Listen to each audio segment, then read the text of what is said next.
Welcome to another in our series of Kehillat Israel podcasts. This is a recording of Rabbi Amy Bernstein's weekly Friday morning Torah study.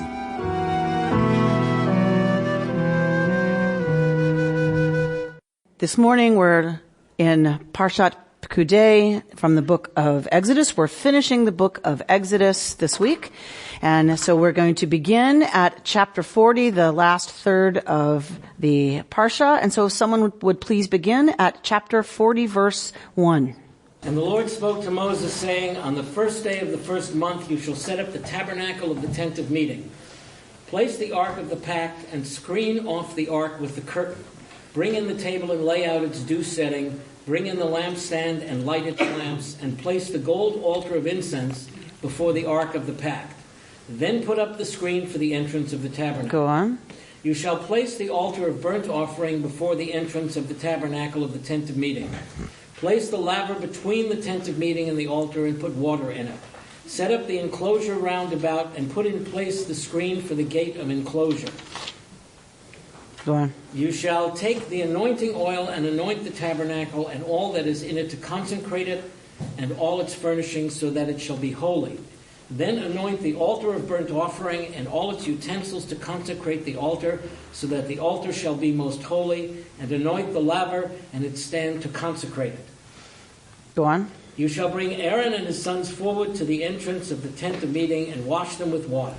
Put the sacral vestments on Aaron and anoint him and consecrate him that he may serve me as priest. Then bring his sons forward. Put tunics on them and anoint them as you have anointed their father, that they may serve me as priests. This, their anointing, shall serve them for everlasting priesthood throughout the ages. Then Moses did, just as the Lord had commanded him, so he did. All right. So we're getting the order in which things are to happen. There are 7 stages of erecting the Mishkan and bringing things in, because the Mishkan is going to mirror what? What does the Mishkan mirror? The temple. The temple mirrors the Mishkan. The Mishkan mirrors creation. So 7 stages, because we have the 7 days. Elements of the Mishkan all line up with elements of creation. There's lots of wonderful literature about this, which we're not going to look at this year, but maybe next year, because I think it's a wonderful way to really understand what the Mishkan was about. So it mirrors creation also and God said, let it be done this way, and it was so, right? So if we remember, that's exactly how the creation narrative unfolds. Let it be, and it was. Let it be, and it was.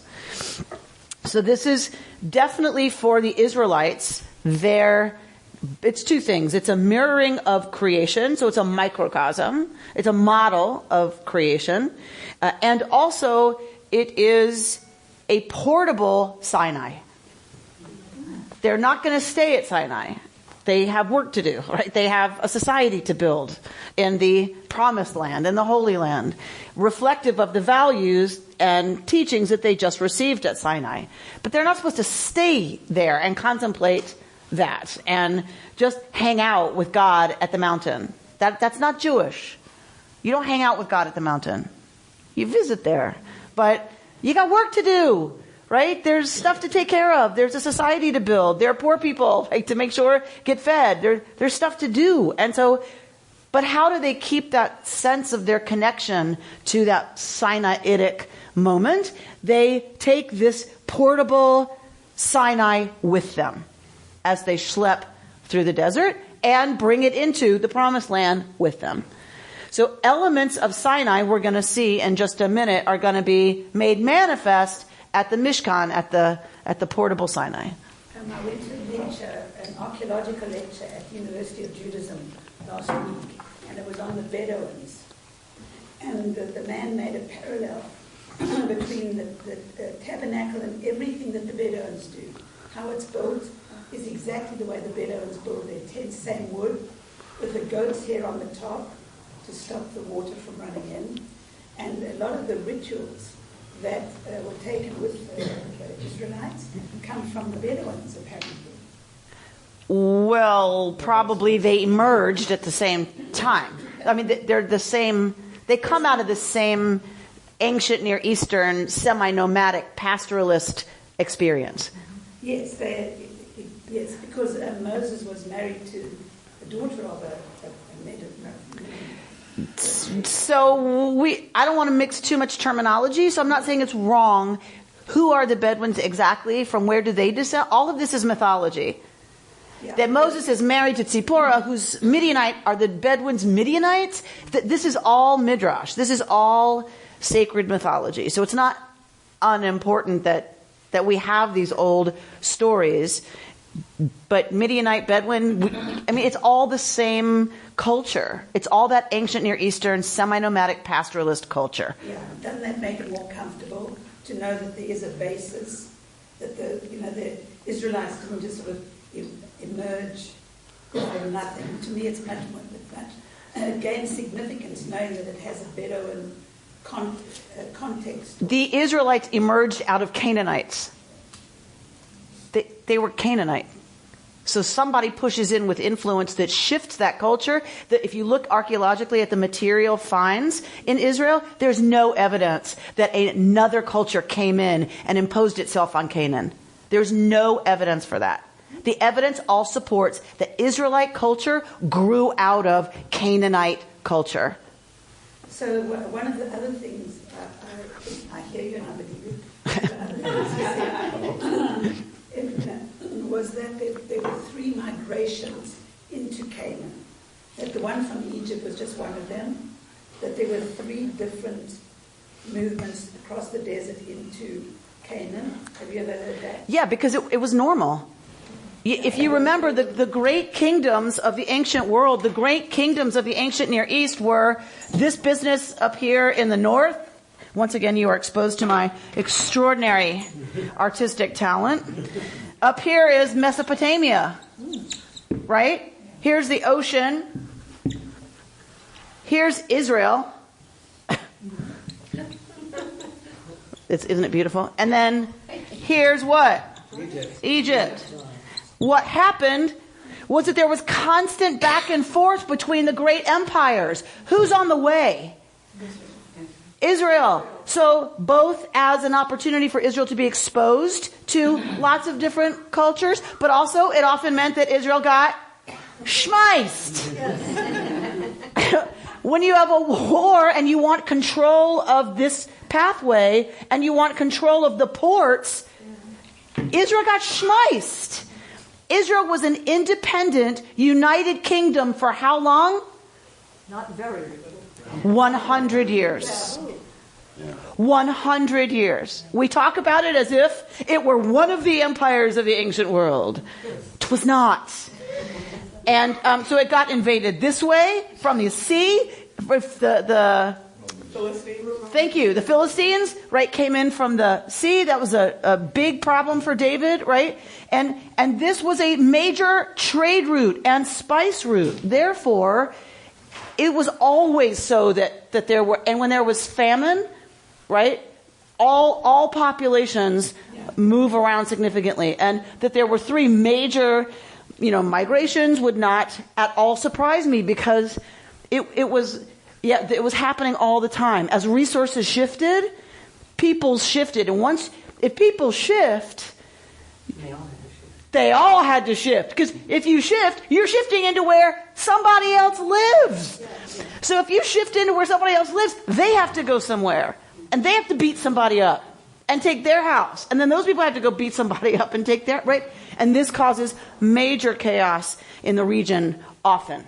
And it's one of the ways that we date some things is by what cities get destroyed when, right? They look at the record of what city was destroyed to try to pinpoint, okay, that must have been the battle of XYZ PDQ. Question, I don't want to take us too far afield. But Here? certainly we all influence each other, and the cultures influence each other. Did Moses have a second wife of African descent? So Moses is mythic. Yes. So we're not sure if there was a Moses.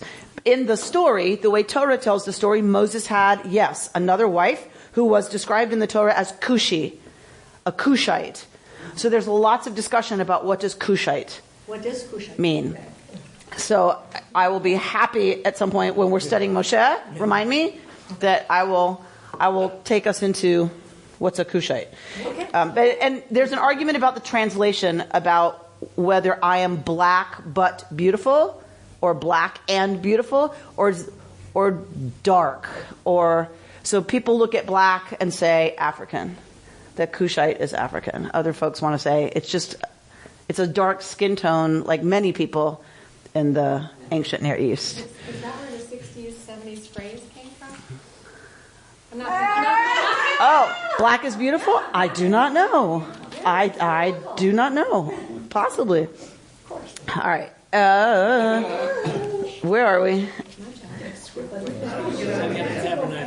Thank you. Setting up the tabernacle. So if you're going to set up the tabernacle, and the tabernacle is a mini creation, when are you going to set it up? Rosh Hashanah. You want to set it up? Hi, Richard. It's been a long time. I'm so glad you're back. You want to set it up at new beginnings, right? At new times. You want it to be at the head of the year. Rosh Hashanah. When would that have been? What month would that have been? Nisan. Oh, right. Nisan. Spring. The new year was spring. Remember, we have 2 new years in the Torah. We have the spring, and we have another calendrical system, like Babylonia, that was the new year started in the fall. And the Babylonians in the fall crowned their king anew. Resonate? Anywhere? Yes? So, in the course of history, that tradition won out. Any ideas about why? The Babylonian exile, right? You're now exposed to and living in New York. You're going to do things the way they do it in New York. And you're not going to want to go back to doing it the way they do it in Jaffa. Right? Okay. So, a lot of influence from the Babylonians, and we move into a different calendrical system. But once upon a time, right, the New Year, Pesach, right? Pesach would have been an incredibly important holiday, especially as relates to this part of the story, wouldn't it?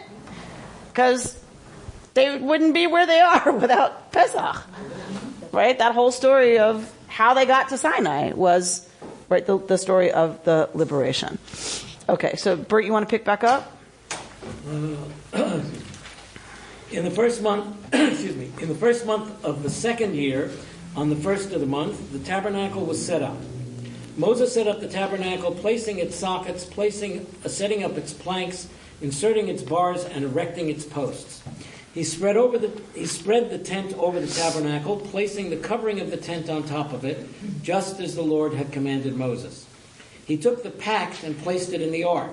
He fixed the poles to the ark, placed the cover on top of the ark, and brought the ark inside the tabernacle. Then he put up the curtain for screening and screened off the ark of the pact, just as the Lord had commanded. He placed the table in the tent of meeting outside the curtain on the north side of the tabernacle. Upon it he laid out the setting of bread before the Lord, as the Lord had commanded Moses. He placed the lampstand in the tent of meeting opposite the table on the south side of the tabernacle. And he lit the lamps before the Lord, as the Lord had commanded Moses. He placed the altar of gold in the tent of meeting before the curtain. On it he burned aromatic incense, as the Lord had commanded Moses.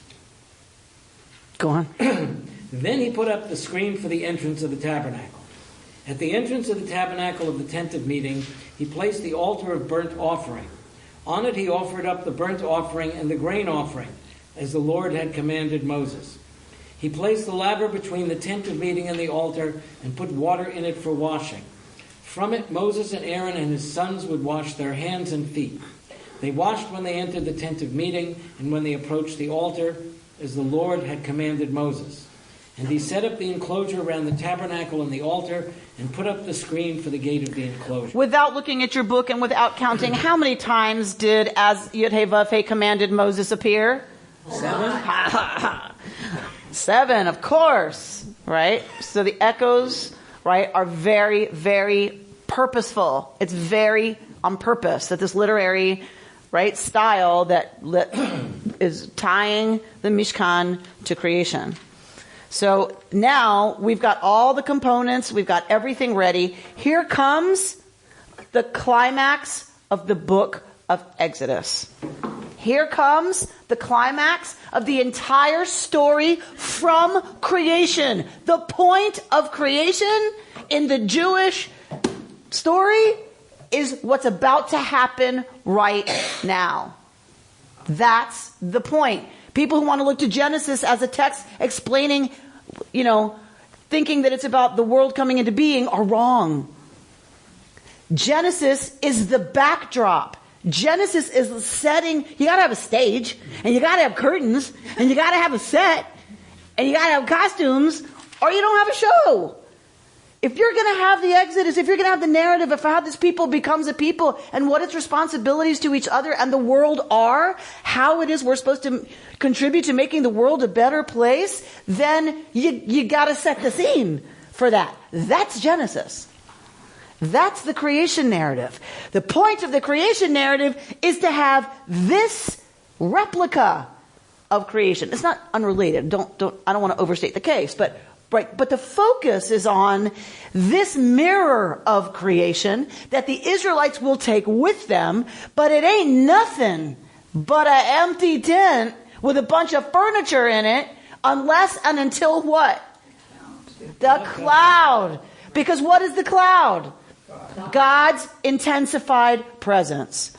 The point of the Mishkan is to serve as a lightning rod, to draw down God's concentrated holy essence, God's kavod, God's presence, God's glory. It seems to disrupt the visual field when we have God's presence descend on the Mishkan. It is a visual distortion of the field. So, when I don't think exactly cloud, I think a little more like, when gasoline is coming out of the back of a tailpipe and you see everything through that, the fumes, right? That's a little bit more how, and maybe it's just because I've been seeing enough sci-fi that's what works for me. But it's almost like, like a distortion of the visual field that something's there, but it's not something you can touch or feel, God forbid. Right? That would be way too close to what happened a few weeks ago. Yeah. That'd be way too close, right, to idolatry. Right? We can't have that. So this is the moment. Did it work? We got the instructions, and then we really, really, really messed up? Are we truly forgiven now that we've given all of our effort and time and material wealth and talent and energy and commitment to building this and everything that goes in it? Did it work? How are they going to know? They're going to know right now whether it worked. Bert? When Moses had finished the work, the cloud covered the tent of meeting, and the presence of the Lord filled the tabernacle. Yay! It worked. Okay. Moses could not enter the tent of meeting because the cloud had settled upon it, and the presence of the Lord filled the tabernacle. When the cloud lifted from the tabernacle, the Israelites would set out on their various journeys. But if the cloud did not lift, they would not set out until such time as it did lift. For over the tabernacle a cloud of the Lord rested by day, and fire would appear in it by night, in the view of all the house of Israel throughout their journeys. All right, so we're gonna celebrate with the Israelites. I marked one of these up. Which one is it? We're gonna celebrate with them that the Anan, that God's kavod, God's glory descends and fills the Mishkan. That's by day. What happens by night? Fire. Fire. Okay. So they see the cloud, then nighttime comes, and what do they see? Fire. There's a midrash that we're going to look at that Aviva Zorenberg brings that is absolutely amazing. You have to love the rabbis. Remember that the rabbis are always, when they do a midrash, where's the eraser? when they're doing a midrash, they're going to need a proof text. Yes? Mm-hmm. They're going to need something from Torah on which to... And there goes Elvina. We love her. She's amazing. She's just amazing. Thank her every time you walk by her office, because everything runs because Elvina's here. We need a proof text from Torah if the midrash is going to have any teeth. If it's going to have any heft or weight, you got to go back to Torah and root your midrash in Torah. Now, ein mukdam u'me'achar b'Torah, right? That's a rabbinic exegetical principle. Thank you, Elvina. Meaning, there's no early or late in Torah. What does that mean? Why do I bring that up? Why is that important? What does that have to do with anything? Thank you. It can apply, a verse of Torah can apply anytime, anywhere. And a verse of Torah, because it's part of Torah, by definition, relates to any other verse of Torah. Right? It's just a question of how. But if it's the revealed word of God and it is, has all these secret mystical, this marker's terrible. Any reality at all, then I did not bring my kit. So let's look at Aviva Zorenberg. Go to the little paragraph, the inset paragraph on page 492. Look at the last sentence. The last sentence of that paragraph. His shade, do you see it? Yes. His shade I desired and sat in it, and his fruit was sweet to my palate. Lovely. Lovely, lovely. What is that from? Song of Songs. Song of Songs. So we get shade, right?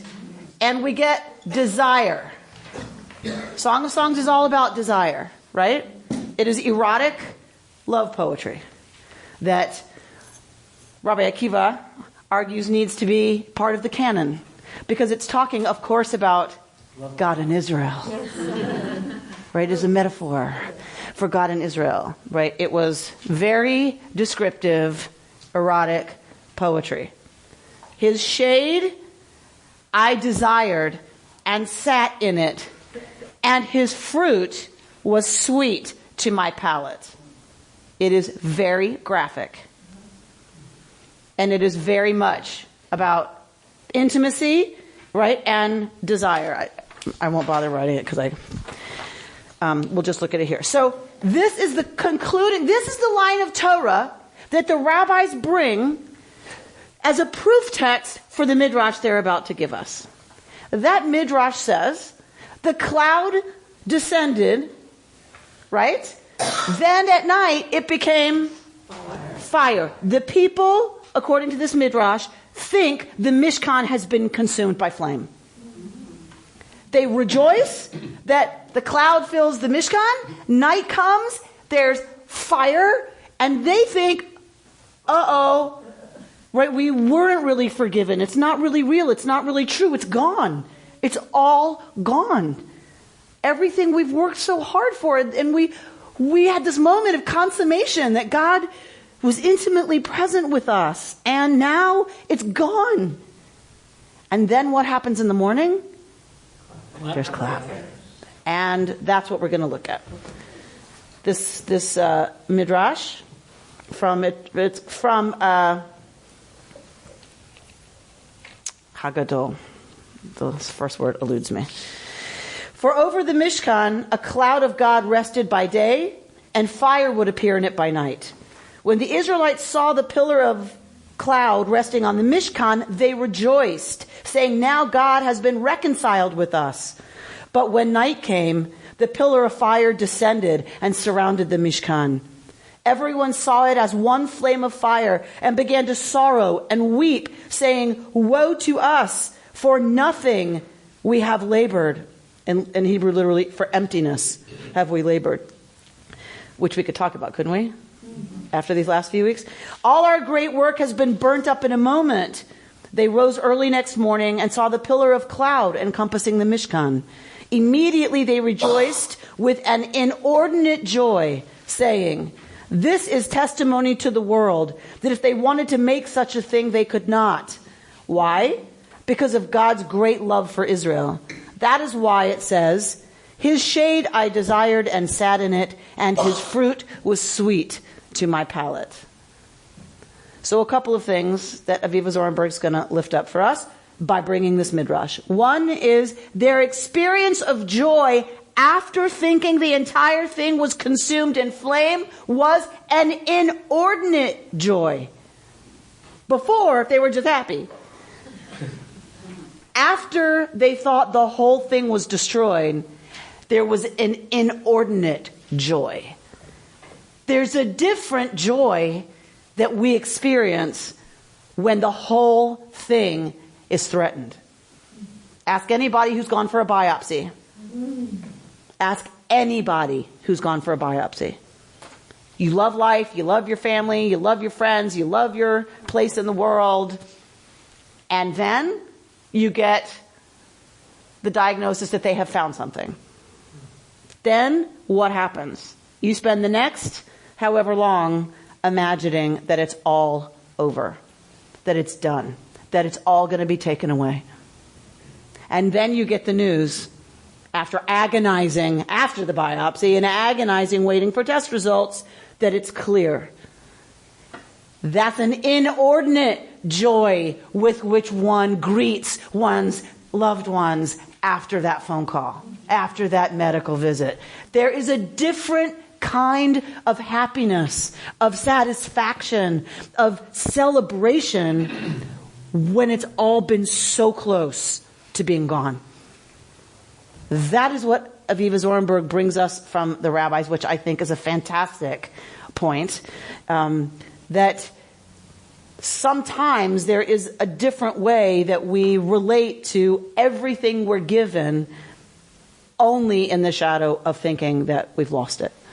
Only in the shadow of thinking that it's all gone. The other thing that they sense, that this midrash, the rabbis sense and come to say, is that this is testimony that the rest of the world, right, couldn't do this. They couldn't build this Mishkan. Even though they had the same materials, right, they couldn't do it and have this amazing experience of the presence of God coming as cloud, then as fire, then as cloud, right?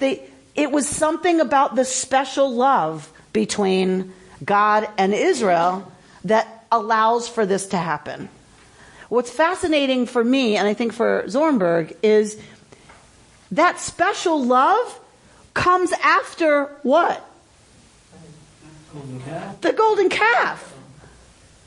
This is not a special love between God and Israel because Israel is perfect. Because Israel deserves it. Because Israel would never betray the one that they experienced at Sinai, God forbid. This special love is between the divine and a people that screwed it up. That blew it. What did God just say at the end of that? Do you remember? He says to Moses, the character God says to Moses, get out of the way. I've had it with them. I'm going to make from you a great people, but right now I got to deal with this and I'm done. They're toast. And it's Moshe's intervention that stops that from happening. It's Moshe, right, who comes with a great couple of arguments. What are the Egyptians going to say about you? You don't want that. Your reputation will be trashed in this neighborhood. So Moshe comes with all these arguments and God relents. It's that people that God now has this special, intensified, intimate, consummated now relationship. Well, the other interesting thing I remember is that God said to Moses first, hey, get down there because you're are screwing up. So he apparently comes around too and recognizes, well, they're really my people. But that's not what he said. What God said was, those people that you brought up from Egypt, right? Even God agrees. The people said, this is Yehovah who brought us up from Egypt, right? And that man Moses who brought us from Egypt, even God agrees at that moment, because it's convenient for God, isn't it? You brought him up. Sarah? I don't know if there's anyone old enough in this room besides me to remember a ceremony at Yosemite National Park that used to take place and hasn't taken place for probably 30 to 50 years. But it was that on top of El Capitan, they built a fire, and everyone gathered below for a community sing, and someone at 9 p.m. would yell, "Let the fire fall!" And the fire would come down the entire mountain. And today's reading makes me think that I was very thrilled by this. Mm-hmm. And it makes me think that somewhere in my DNA there is a memory of the fire falling. Wow. That got reawakened. What a beautiful, beautiful thought, right? That exhilaration that you experienced is an echo of the exhilaration that we experienced when, right? And that, according to the Midrash, it was terrifying, right? They thought it was all gone, right? And when you're dealing with desert and fire, right? Desert and fire, very bad. Very, very bad. Because everything goes. Everything burns. Stop doing it. Right, ultimately, that's why it doesn't happen anymore. Desert and fire, very scary. And like we've said before, of course that's going to be one of the images used, both of Sinai, and that's what I wanted to say also, right? Cloud, fire, Sinai, right? Smoke, fire, like that. Absolutely, it has to be present because it's one of the most awe-inspiring, and in Hebrew, of course, awe and fear are the same word. It's that terror that's related to wonder, right? The two sides of that experience. Fire's got to be part of it. It has to be for the same reason, right, that you felt so clearly that this was like one of those things beyond words. You don't know why that affects you the way it does. It's just like, whoa, right? And that's got to be part of it. And I think it's still for us part of it. And when we're going to talk about the most awesome moments, it's often including things like fire. Richard? Well, two things that come to mind about this. In terms of the fire and the cloud sort of repeating itself, this is, we normally think of fire consuming things, and here's evidence that the fire hasn't consumed something. It's almost like the first tangible evidence that the Israelites have seen of God's infinite love, in the sense that it can never actually get extinguished. It always keeps coming back. No matter what they do, the love is always there. And on the theme of the sort of the second creation, that the Mishkan and everything is, and here I'm kind of being influenced by Rabbi Sachs's most recent book. Genesis is sort of all about how individual people should be. So you sort of get to the end, and Joseph, and the story of Joseph and his brothers is kind of like, well, this is how people should act towards each other, ultimately. But you can't have a society until you have like a perfect family. And so Moses, Miriam, and Aaron are sort of the first perfect family, despite all their things that they went through. And so the first creation, God could do everything by himself, herself, because they're only people who can create. Here we have joint creation between God and a people, because only in conjunction can they form a society. God can't create a society. Well, God could, presumably, but chooses not to. Chooses not to, thinking that it is better for the arc of creation for people to have a hand in and responsibility creating a society. Lovely. And this is one of the reasons that we make a bracha. When we make a bracha for Kiddush, We don't do it. We say, Borei Pri Hagafen, who creates the fruit of the vine. Do we say that bracha over grapes? Why not? We could. We didn't make the We didn't make the grapes. Who made the grapes? Who made the technology that makes grapes into wine? We did. Wine is a symbol of the partnership between what we're given, what we don't create, and our interaction with it in such a way that it becomes, right, something terrific, if you like Manischewitz. We say the next bracha over bread. We say, Hamotzi lecha min haaretz, who brings forth bread from the earth. Does God bring forth bread from the earth? No. God brings forth wheat, grain, bless you, from the earth. We make that grain into bread. Again, we are blessing the partnership. We're not blessing just the resources. I don't want to say just. We're not just blessing that nature gives us through, right, what we would consider the divine energies that animate the world, and we get this produce. It's not just that we're blessing. We're blessing the union, the partnership that is what we celebrate most and what Shabbat is about the most. Shabbat is an oath. It's a symbol, a sign forever of the covenant, of the relationship between the human and the divine. So thank you, Richard, for taking us more deeply into that. And remember, Shabbat's here also. Mishkan, Shabbat. What kind of work is not allowed on Shabbat? Building. All the kinds of work associated with building the Mishkan. They are completely dependent on each other. And you can read a little bit at home on page 495 of Zorenberg. I didn't want to go into this theme because it would take too long. But she talks about Shabbat and the Mishkan being in this relationship. She calls it the fiery dialectic. So you can read this paragraph she has, which I think is amazing. That they are very much a part of each other, that they inform each other. Mishkan, building, and Shabbat, cessation, right, and enjoyment of that building, which has to mean you stop building, right?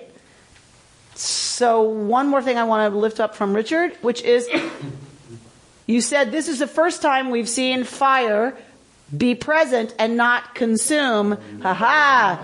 Ha ha ha ha. It's the first time the people have experienced fire and not consuming what the fire is containing or around, right? But Moshe, that's his call. That's his call. That's the first time he meets Yud-Heh-Vav-Heh, is the bush that's on fire but is not consumed. You begin, the more we study, the more we learn, the more we see the beauty of that echo. That's Moshe's first understanding, that there is this other essence, capital E, in the universe, capital U, that summons him into relationship. This exact metaphor happens for the people as one, of course, right? That the symbol for them of this presence, that it really is calling them into relationship and it really is going to be part of them, and in the midst of them is fire not consuming the Mishkan. Sheldon?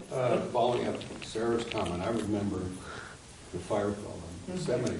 What was so powerful is I was young, and the fire seemed like something from heaven, right?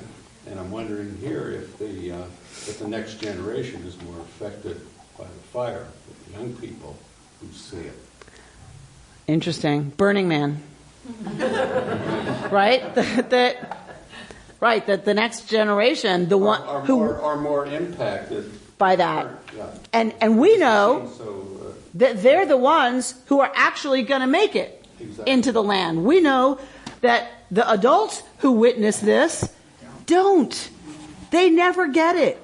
They're not impacted enough, or they don't have the receptors. They talk a lot about, you got this thing coming, and unless you got the receptors to pull it in, it doesn't work. And it's almost like they don't have the capacity to be altered by that experience of awe. They weren't impacted enough by the plagues, by the crossing of the sea, by the revelation at Sinai, and now filling the Mishkan, right?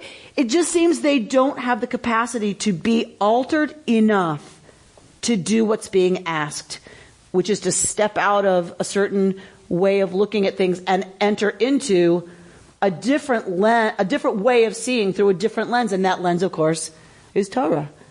And they just don't have it. You're right. The young people, they're the ones. I can picture a cloud, like over a mountain or over something. It's very hard for me to picture fire, because fire is always something burning. It's always connecting to something. Right. So how do you imagine it being on something without that thing being fuel? But yeah, it's completely otherworldly. Right, which I think is why it's at the sneh, it's at the bush, and it's here, because I think it is. It's eerie, it's weird. It's like, what? That can't be. Bernie? Question: why inordinate? That has a connotation of inappropriate. And the examples would be, don't seem like inappropriate children. So, very, very nice, Bernie. Inordinate. It seems for Zornberg that the reason they bring the quote from Song of Songs is not that it's inappropriate, it's that it is more intensely intimate. So inordinate meaning we use not ordinary. Extremely extraordinary, right? If I can mangle the English language. And we use inappropriate often because it's like over the top. And usually that's not appropriate to human intercourse, a human relationship, right? It's not, but where is it appropriate in human intercourse? Where is it appropriate? In making love. That is what she's pointing out, that they bring the Song of Songs verse because that's the flavor of what happens after they think it's all gone, right? Is this rapture. That's what she called her. The title of her book is The Particulars of Rapture. The Beginning of Desire is her first book. Her second book about Exodus is The Particulars of Rapture, that this is a passionate relationship, that it is over the top. It is not normal how we respond, and that's a good thing. And Bert used the term otherworldly, and this is otherworldly. It's not anything they've ever experienced. Right. And it's not normal for the rest of the world. You mentioned earlier that in Hebrew you use the same word for awe and fear. What is that word? Yir'ah. Yir'ah. So whenever we hear that Abraham was a God-fearing man in your English translations, it just mangles the Hebrew. He's not a God-fearing man. He's in awe of the divine. That's appropriate, right? He doesn't. But in Hebrew understands that experiences of awe are always it's tinged with fear because there's a relationship to the way something is so big and we feel really small, right? When those experiences happen that we would call awesome, we feel really small and everything else feels really big. And there's an element there of terror. It's something that's so enormous and so far from your understanding, I think, that also helps me think about it in that fear. I don't know what this is exactly, and so that's a major discomfort. Right? Because our brains work by associating with everything else we've ever seen that's like this. That's how we survive. Right? The brain goes immediately through, in a split second, right, everything ever related to this ever that we've ever experienced, and we go, okay, I know what that is. That is a pink shirt. I've seen pink shirts before. I know something about pink. Not great on me, but I have seen it before, right? So, but when our brain does that and it can't come up with anything, that has always been existentially, like it's been a crisis because we don't know what to do with it. We don't know how to respond. Do we run? Do we fight? Do we cooperate? Do we freeze? And like what? I don't know what to do. And our whole nervous system goes hooey wacky. And that is why these images are evocative, or that's what it evokes, I think, is that exactly that. I have no reference for this, and that is the definition for our systems, our nervous systems, of terror.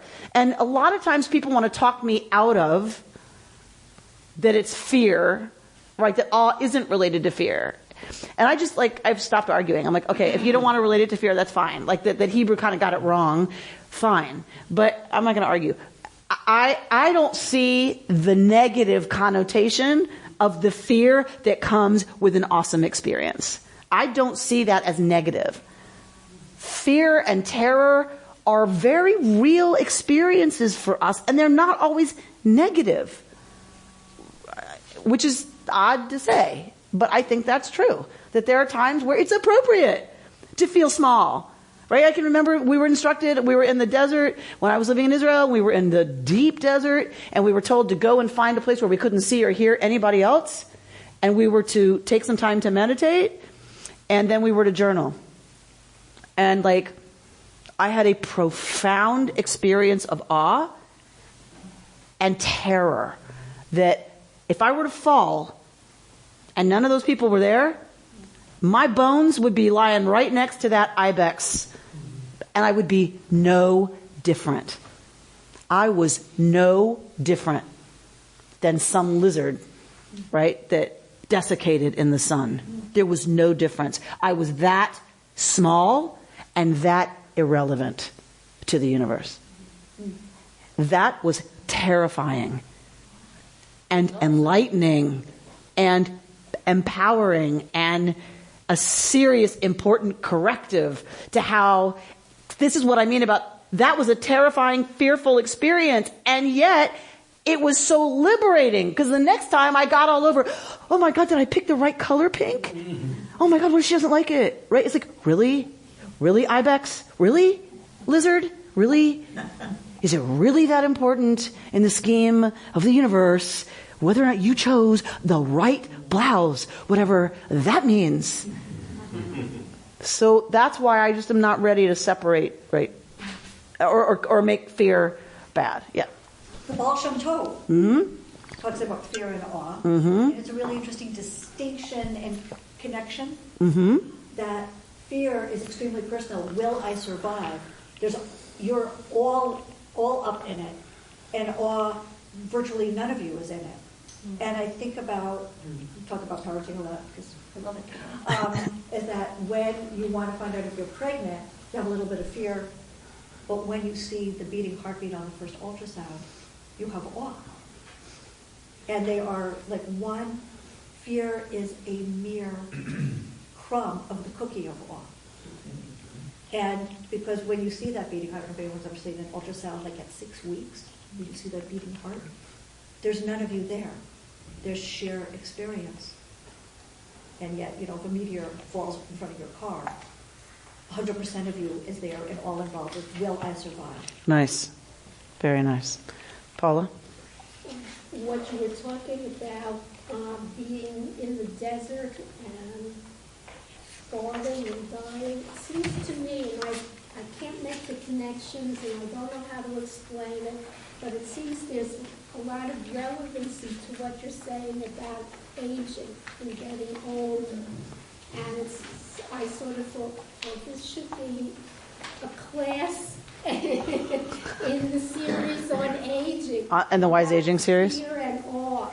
And then going through the life cycle of aging, there is a relationship between awesomeness and fear.